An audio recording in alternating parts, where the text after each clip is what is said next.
Hey guys, Iceman here. And as you can see in this scene, these are the two main female leads, as far as me understand it, for Godzilla King of the Monsters, right? There's the lady, who in an interview made mention of how she can communicate with some of the kaiju. I'm thinking Mothra. I mean, it's even more evident in this situation here. Look at how close they are to it. And Mothra is tuning into them, as you can see. Also, she made mention how she can communicate with the kaiju with sonar.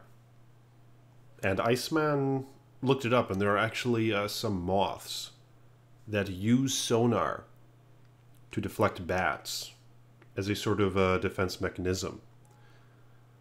So they do have that attribute about them. Moths do. But look at this. How then the daughter of this lead character who can apparently communicate with some kaiju is reaching out to touch Mothra. I think Mothra's in her larvae state, so this could be earlier in the film still.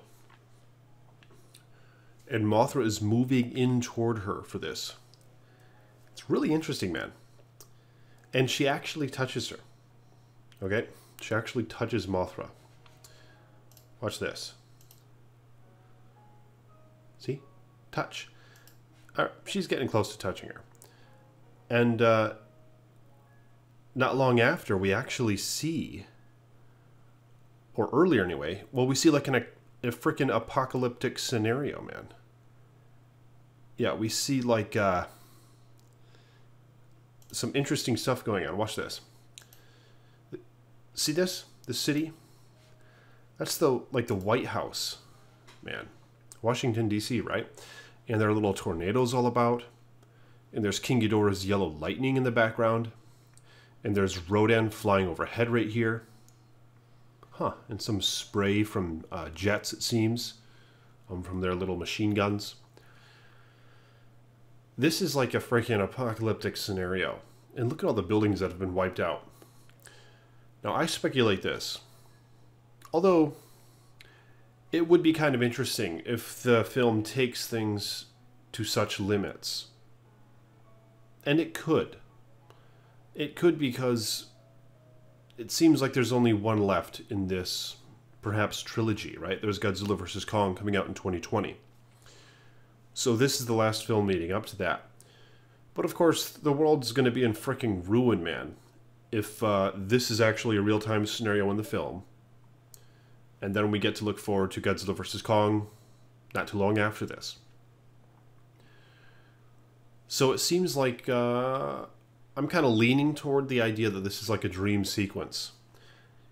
And I think that what is going on in that scene where Mothra is inviting that girl to touch her. There's some awesome scenes in here, man. And here's that Millie Brown character and her mom again looking up at King Ghidorah. It seems like they're somewhat intimidated by King Ghidorah. But nonetheless, I think Mothra is letting her touch her. Because Mothra is going to emit some sort of daze onto this girl that her mother knows about. I think her mother has already seen this. The lead female character has already seen the devastation that is likely to come if things go in that way. And now she wants her daughter to see it as well. So Mothra can, like, have some weird communication with the people that she wishes to, it seems. Now, why does Mothra want them to see this vision of the future? And why is Mothra okay with showing people this? It seems evident that she's moving in for this girl to touch Mothra. Mothra has it in her being to communicate with humans, I think. Perhaps this is something that sets Mothra apart from the other kaiju. Now here's some of my theory, okay?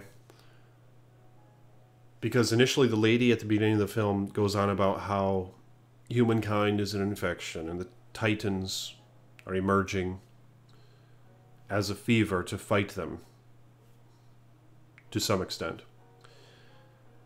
We also know that her own daughter calls her a monster later on. And she's doing some potentially bad things. And I think it's because the lady wants Ghidorah to be released. And Mothra as well. Because she knows that humankind, according to this vision that she had from Mothra, is coming to an end. However, Mothra has an aim to help preserve a small group of humankind. Because Mothra knows the devastation is about to take place. However, Mothra will help preserve some humans. So that if this apocalyptic scenario arises, that this girl had in the dream sequence, there will be some humans left over to continue on. See, in this way, Mothra truly is one who helps bring balance.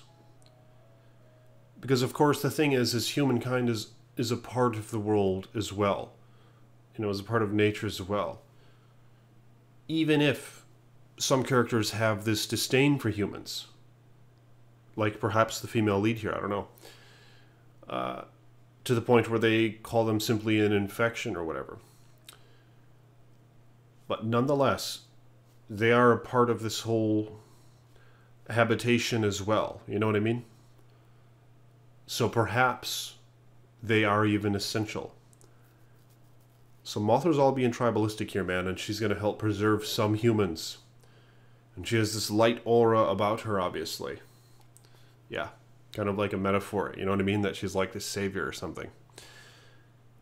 And perhaps she is, to a selection of humans. Now, Ghidorah, I think, has an aim to destroy everyone. To freaking annihilate everything. Rodan, I think, is more of a being of chaos. Who simply is unleashed from the volcano to help. To just go around and destroy stuff. And it seems like Rodan is even led to King Ghidorah in a later shot. You see these like airplanes approaching, or this airplane approaching King Ghidorah. See, look at this. There's King Ghidorah, and there's this plane. The same plane that Rodan was following. So I think whoever's driving this plane knows that Rodan is just a fighter, man. And they're leading Rodan over to Ghidorah, hoping that they'll fight. Hoping that Rodan can somehow slow down some of this mess. But I don't think, as much as I like Rodan, I don't know how much of a match it's going to be against Ghidorah. So I do fear that we might see Rodan die in this film. But I don't know, man. Perhaps time will tell. But what do you guys think about this? Yeah, the apocalyptic thing very well could be a dream sequence.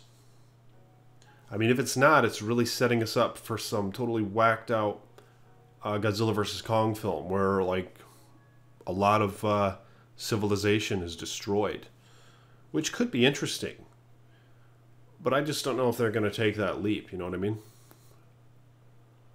I think there's going to be a lot of devastation at place in the film, but to the point where, like at the beginning, just like there's all this crap going on and everything around this girl is just destroyed, as well as that scene with Rodan. I'm not sure if these are going to be like real sequences in the film, but they could be.